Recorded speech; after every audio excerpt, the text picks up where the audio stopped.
filimkeena ayaa maanta ku saabsanaan doona markii uu caalamka ku soo dhacay walax ama shay aad u weyn kaasoo cirka ka imaaday ilaa hadeerna aan la aqoonin meeluu ka imaaday waxaasna mararka qaar uu duulaayo markuu duulaayana uu bixinayo nalal ama iftiinyo aad u xoog badan fadlan intaynaan muuqaalkeena gudagelin waxaa ka codsanaa inaad subscribe noo saartiin channelkan filimkan ayuu ka bilaabanaa wixii oo soo dhacaayo dhulkana si aad awood badan ugu dhacaayo qiiq badanna uu ka baxayo ama boor badan bixinayo sidoo kale tan iftiin zaa'id ah bixinayo wuxuu ku soo dhacay dalka Kanada gabartaan aad u jeedin oo lagu magacaabo Nika oo ah cirbixiyeen ayaa waxay isku dayaysaa sida dalalka Kanada iyo Mareykanka u kala badbaadaan maadaama waxaan lagu eedeeyay Mareykanka inay sameeyso baaritaan aad u dheer hina aad samada ama waxa lagu magacaabo planeti ama space-ka meelaha la dhaho nolol kale oo adduunyo ayaa ka jirto inay aad ay isku dayaysaa waxay qaadan doonaan mid ka mid waxa lagu magacaabo artifactiga ama waxyaalaha waaweynka cirbixinada lagu sameeyo ee samada lagu aado ayay qaadan doontaa gabartaan lagu magacaabo Nika waxayna gabartaan Nika leeyahay hore u sii wadan doontaa team aad u khibrad badan kuwaas oo ay laftirkooda researchiyaal ah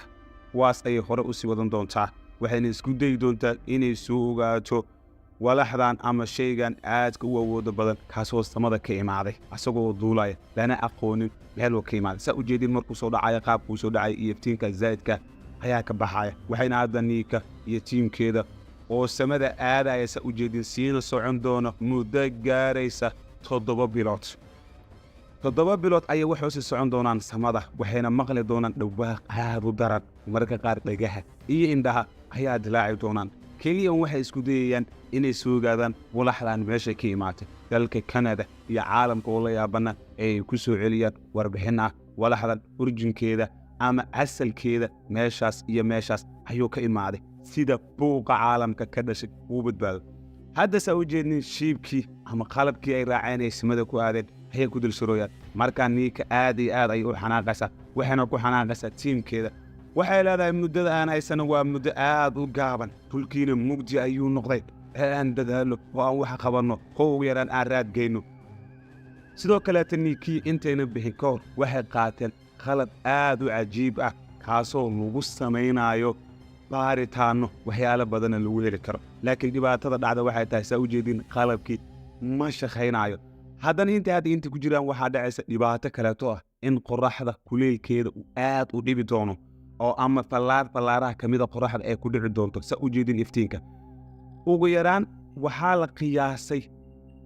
Soomaaliya iyo Mareykanka intay isku jiraan in la eg inay dhulka u jiraan macnaha ee hawada ay jiraan waxaa la sheegay inay ku dhow yihiin dayaxa rasmiga inay ku dhow yihiin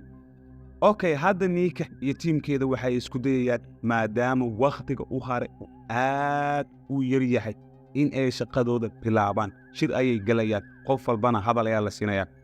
qof walbana wuxuu soo jeedinaa wixii asaga macquul la ah ama wuxuu arko in ay qalabkii dalkooda ku soo dhaceen ama wixii dalkooda ku soo dhacay ay baaritaan ku sameeyaan ugu yaraan raad helaan ninka u jeedan waa Piki hadda wuxuu taagan yahay xaalku wuu fiican yahay oxygen-kan haysanana waa oxygen nagu filan iftiinkana hadda wuu fiican yahay oo qalabkii dhan wuu shaqeynaa laakiin Nika ayaa waxay dhahaysaa hadda waan ladanahay maadaama aan ladanahay ladnaantaan jaynaan ku dashan oo hadda aan baaritaan samayno laakiin saa u jeedin daqiiqada yar ka bacdi wixii dhan ayaa isbedelay oo kala carab iyo kala orod ayaa meeshii ka dhacay sababtoo ah duufaan ayaa dhalatay markaad dalka joogtid ama markaad adduunka korkiisa joogtid inta badan saadaalin ayaa samayn kartaa oo waxaas dhihi kartaa beri oo kale roob ayaa da'ayo maanta oo kale roob muu di'i doona ama ma di'i doono ama beri oo kale kuleel ayaa noqon doontaa ama kuleel ma noqon doonto ama beri oo kale waa qabow ama qabow ma noqon doonto laakiin ka war intaad dhulka ka degtid aad 7 bilood kor u sii socotid aad meel 7 bilood kor loo sii soconaya aad tagtid ma qiimeyn doonta waxa dhici doona beri iyo beri dambe waa may ma qiimeyn kartid waxa dhici doona beri iyo beri kaleeto hadda saa u jeedin Nika way jiratay dhiga xanuun ayaa ku dhacay qalab ayaa lagu xiray si ay bal u bogsato sababtoo ah tiimka dhakhaatiir iyo waxaa la socdaan dad aad u badan hadda gabartaana u jeedin waa Nika markan waxay isku dayaynaysaa mise romantic laakiin maanta oo kale tayaa romantic la sameeyay isla markii laakiin oohin ayuu bedelaysaa oo way ooynaysaa waxay soo xasuusinaysaa markii ay jirneed gabartaan u jeedid oo lagu magacaabo Baaliyan ayaa waxay ku dhahaysaa Baaliyan markaa jaamacadda dhiganaysa gabar aad u aqoon badan oo kaalinta koowaad gashay ayaa ahayd maadaama saas ahayd maanta fikradaad haysad maxamed tiimkaana ujeedin waa tiim kanadiyaan oo dalka joogaan waxay isku dayayaan inay dadkii ka war doonaan oo isdhahaan dadkii intay ku sugan yihiin ama intay ayay ku nool yihiin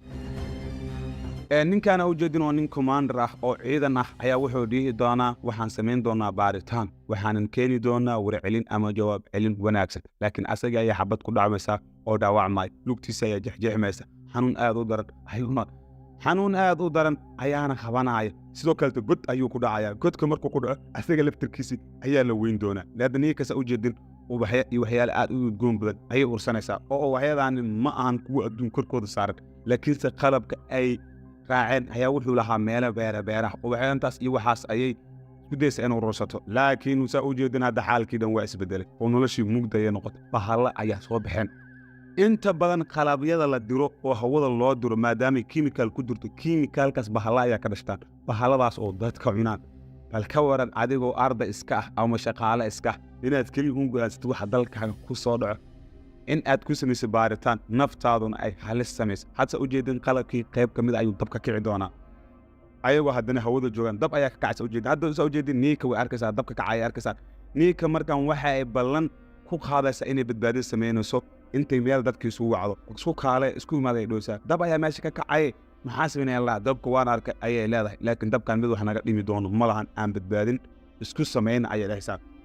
markaana way og tahay inay xaaladda xun tahay inay xaaladda aad u daran tahayna way og tahay laakiin niika waxay samaynaysaa dhiirigelin saa u jeedin hadda qalabkii meesha uu marayo hawada ayuu maroyaa oksijiin la'aan ayaa hadda dhacaysa ila arka bal waxa hadda dhacay ila arka saa u jeedin oksijiin la'aan ayaa la soo sheegayaa shuuka waxay dhahaysaa oksijiin la'aan aad u daran ayaa jirta bini'aadankana saan ognahay waxa keliya ah oo uu ku nool yahay waa oksijiin hadduu bini'aadanku oksijiin waayo ma noolaan karo aniga horta waxa keliya tanaad kula yaabana waxay tahay tiim sidaanoo kaleeto ah oo saan isku xilqaami kara oo Soomaaliya ma la heli kara waa may laakiin waxa ugu weyn anaga filimkan ka faa'iidi doono waxay tahay inaad noqon kartid qof wax qabsan karo ama dalkaaga aad geesi ka noqon kartid dalkaaga haddaad geesi inaad ka noqoto aad rabtidna waa marka hore inaad dalkaaga wax cusub ku soo kordhiso hadda baaritaan ay dowladda Canada samaysay ama ciidankooda cirbixineynada ah ama dadkooda cirbixineey sameeyeen qalabkii ay dadkii ku bixeen oo qaabka noqonaya shucaaca bas ayaa u jeedaa saa hadda u jeedin tiimkii niikiyo aad iyo aad ay u dhoola cadeynayaan sababta u dhoola cadeynayaan ma taqaanaa haa waxay u dhoola cadeynayaan raadad badan iyo waxyaalo badan ayay heleen waxaynan heleen qalabaad yar ama waxyaalo yar oo kamida wixii dhulka ku soo dhacay markan wuxuugaa farxad ayay dareemeen niiksa u jeedin way qoslaysaa sug ayay dheesaa wax badan ayaa noo baxay wax badan waan heli doonaa ninkaana u jeedin oo raashiyaan ah oo ayaga la socda oo hore u sii wateen ayaa wuxuu dhihi doonaa waxaan idiin sawiro inaa fahantiin isku daya marka waxaa bixi doona dhawaaq aad u daran markaan dadkii dhan wixii dhan waa la wada dhexdhacaa qof taagnaan karaya ma lahan qalabka mu ka soo dhacan biya malowga dhagaha ayaa xanuunaya dadkii dhan maxaa la dhahay dadkii dhan way yaabi doonaan si ay u cajabi doonaan dhawaaq aad u daran ayaa baxayo laakiin kuwan oo gudaha qalbka ku jira ma ogaan karaan laakiin markaan waxa isdagaalayaan laba nin oo kamid ah kuwa researchiyaasha ayaa aad isku dagaalayaan sababta isku dagaalayaan wax kalamaan dadkii suntii iyo wixii meesha ku jirta ayaa saameysay oo dadkii indha xanuun ayaa ku dhacay dadkii dhaga xanuun ayaa ku dhacay dadkii qalbi xanuun ayaa ku dhacay isla dadka cirbixiyeennada oo dhulka joogaan laftirkooda sa u jeedin hadda way dhacayaan oo ayaga dhulka ayaa ku daadan oo ayaga dhawaaq aad u daran ayay maqlayaan dhawaaqaas aad u daran ma taqaanaa keliya waxaa waaye qalabkii ay hawada aaday ay niiki iyo tiimkeedu qaateen ayuu dhawaaq aad u daran ka soo yarayaan hadda niika tiimka ayay soo wacaysaa waxay dhahaysaa raad yar ayaan helnay ilaa haddeerna goolkeenna ama ujeedadeena maxaynahan gaarin waa inaan halkan dadaal ka sii wadnaa tiimka xaflad ayay qabsaneen xaflad markay ay qabsadaan niikiya tiimka waa iska niikina waa iska qosna waa iska baashaalayaan war dadkan calool adka oo naf adka adigoo noloshaada meel ku ogeyn oo joogtid meel cerka dhulka aad u dhaxaysa aadna u fog inaad soo laabatana kugu qaadanaysa inaad muddo 7 bilood soo socotid haddaa iska dhishid ka hor wax yar xafladii gudaheeda inta lagu yiro jadwalkii dhan ayaa isbedelay oo jadwalkii ayaa nooc kala noqday jadwalku wuxuu nooc kala ku noqday oksijiinka iyo hadda ibarka muujeedagsa noqday dadka xanuun ayaa ku dhacay dadka samabadi ayaa daldalaaceen oo hadda adduunku wuxuu noqday ama qaybta ay joogaan wuxuu noqday bilaa oksijiin baaritaan way soo orday niika way soo orday labadii nin oo isdagaalay ayay u soo laabanay ma waalantiina dheh maxaa isku dagaalaysan ma waqtigaana waqti la isdagaala ma ogdi baa kala celinaya markii kala celiso waxay dhahaysaa aad iyo ayaad u khaldantiin laba stupid ayaa tin laba saqataan ayaa tin maxaa isku dagaalaysan shiibkan hadda saaranahay wax oxygen maba laha oo oxygen la'aan ayuu noqday waxaana lagu leeyahay waxa ugu weyn ay niik waxaan u sameynaysaa waxay tahay inuu adduunka nabad noqdo adduunka mid biis ah oo isdagaal inuu noqdo waxay isku dayaysaa inay kala badbaadiso dowladooyinka ama dowladaha caalamka ugu awoodda badan oo inuu xog keento oo ay dhahdo xogtan ayaan keenay qalabkan ama waxaana meeshan ayuu ka imaaday hadda saa u jeedin shiibkii ama wixii ay raaceen iftiin aad u daran ayuu bixinaa iftiinka aad u daran sidaan ognahay bini'aadanka iftiin aad u daran ma adkaysan karo bar ka waran adduunkana nal ayaan daarnaa nalkaas dhowr kun oo mar haddii la laba jibaaro iftiinkiisa ma adkaysan kartaa waa may iftiinkiisa uma adkaysan kartid sida hadda u jeedin wiilkan oo lagu magacaabo Ananiyaal ayaa wuxuu ku dhahay maxaa la niikay hadda laga bilaabo waa waqtigaan laaban lahayd waa inaan laabano oo adduunka ku laabano hadda raad yar ayaan haysanaa raadka yarna haysanan wuxuu yahay iftiinkan aad u wada jeedin iftiinkana waa meesha walaxdii adduunka ku soo dhacday ee ka imaatay ee hadda laga bilaabo aan adduunka isaga laaban oo aan dalkeenu soo laabano markaan meel sagxad sare ayay tagayaan meesha sagxad sare iftiin fiican ayay leedahay markaan wuxuu isku dayay inuu niika ciijiyo waa niiko tiimka dhan hagays hadda tiimka dhexdooda iskhilaafeen niika waa la ciijinaa niika markii la ciijiyo niika laftirkeeda xanaaq daran ayaa aaminaysa dhinacaas kalena qaar tiimkii kamid ayaa isku dagaalay hadda talo way xumaatay oo qaar kamid a tiimkii ayaa isdagaaleen oo tiimka iskhilaafeen oo tiimka ayaa iskhilaafayaan adduunyadan la joogina hadday dad meel isku raacaan ayagoo heshiisa ma soo wada laabanayaan sababtoo ah dadkii dowladda ku jiray oo lasoo wada doortay oo xukuumadda iyo baarlamaanka iyo madaxda ugu sarreysa ka mid ka ahayd ayaaba heshiin leh laakiin tiim caadi israac maxaa u malaysan hadda se u saarayin qalabkii wax baadadla ayaa lagu dhex arkaa markaa niika aad ayuu ku argagaxaysaa anfariir aad u daran ayaa dhacayaan iftiin yar ayay arkayaan iftiinkaas laakiin wuxuu yahay ma yaqaanaan niika marka iftiinkaas aragto aad iyo aad ayay u muruganaysaa sababtoo niika marka waxay dhahaysaa meel loo laabto iyo meel loo socon doono manahan laakiin hadda waxaa bilaaban doona safarkoodii ahaa inay adduunka dib ugu soo laabtaan sababtoo ah waxay soo heleen wax yaroo raad ah intaas ka badanna baaritaan ma sii samayn karaan oo intaas ka badan hadday baaritaan sii sameeyaan sahayda haystaan iyo wax haystaan ayaa aad ugu yar sidoo kaleeto baaritaan dheeri waxaan usii samayn karin waa sida ay maxaa niika dhahaysay ayaga dhexdooda ayuu khilaaf dhex imaaday wayl dhexdooda ayaa isdileen sidoo kaleeto bahalla ayaa ku dhashteen qalabkii hawada ku aadan ee wateen sidoo kaleeto waxaa dhacay iftiin aad u daran taasna waxay keenaysaa inayna baaritaan dheeri sii samayn karin sidoo kale waxaa dhacay in oxygenka uu aad u yaraado waxaa dhacay dadka inay googo'aan dadka inay burburaan oo dadka jirkooda uu israacraaco waxaa dhacay dadka qaar inay noqdaan qolfoofo iyo meediyo si had u jeedin niika aad ay u mugsantay oo mid kamid a halbayan abay meesha ku weysay oo saas ku dhintay oo asaga dhan qalfoof noqday waxayna ka fikiraysaa hadda la joogo ayagalna inay sidaan oo kaleeta ay noqon doonaan hadda safarkoodii ayaa bilowday qalab soo jidan xawil ayuu ku socdaa hadda muddo 4 bilood ayay hoos soo socdaan laakiin saacadda qalabka ayaa waxay sheegaysaa qalabkan inuu muddo dhow burburi doono laakiin ayaga rajadeedu u weyn ayaa waxay tahay niika iyo tiimkeeda in ayagu nabada dalka ku soo laaban doonaan wax faa'iidahana way wadaan oo faa'iidada wadan waxay tahay inay raad hayaan raadkaas oo la xaqiiqsan karo inuu qalabkan meeshuu ka imaado uu yahay ugu yaraan waxay rabaan ayaga in lagu magacaabo geesiyaal ama haliyeeyo oo xaflad loo dhiga xafladaas markii loo dhigana ay kusoo bandhigaan qalabkan haddase u jeedin iftiin aad u daran ayuu bixinaa qalabkay saarnayn bal adoo bili aadana nafta saan u jecelnaana aad ogtahay meel dhaxana socda oo aan adduunkan ku sugnaan cerkan ku sugnaan qalabka aa saarnaydna oo daqiiqada yar kuu qabanayo oo iftiin aad u darana bixinayo oxygenkan aad u yar yahay bal iska dhaaf inaad cunto ka fikirtid oxygenka ayaa kugu yar sida hadda niinka waxay dhahaysaa oxygenka ayaa aad nugu yar ninkan ayaa wuxuu dhahaa oxygenka iyo cuntada labadu way nugu yar yihiin kabartanay hadlaysa waxay dhahaysaa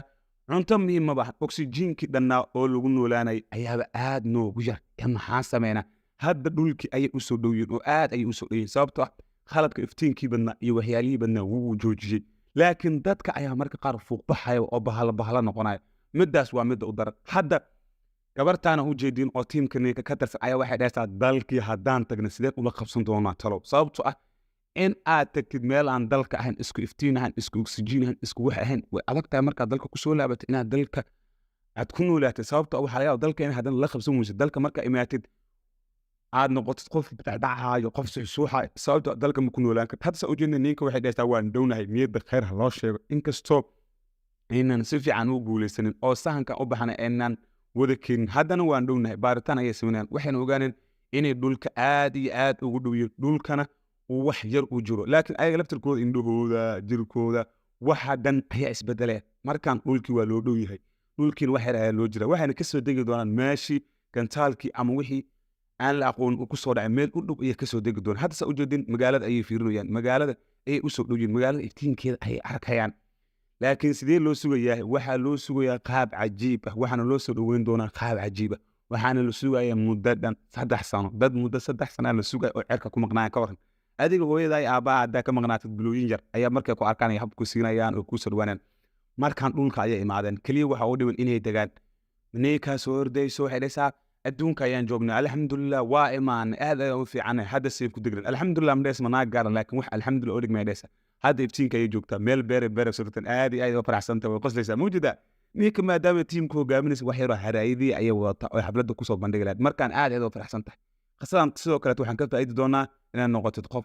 howlkar ah waxna samayn kara waxna curi kara waxna raadin kara aad u mahadsantihiin intaan muuqaalkan muuqaalana kulmi doono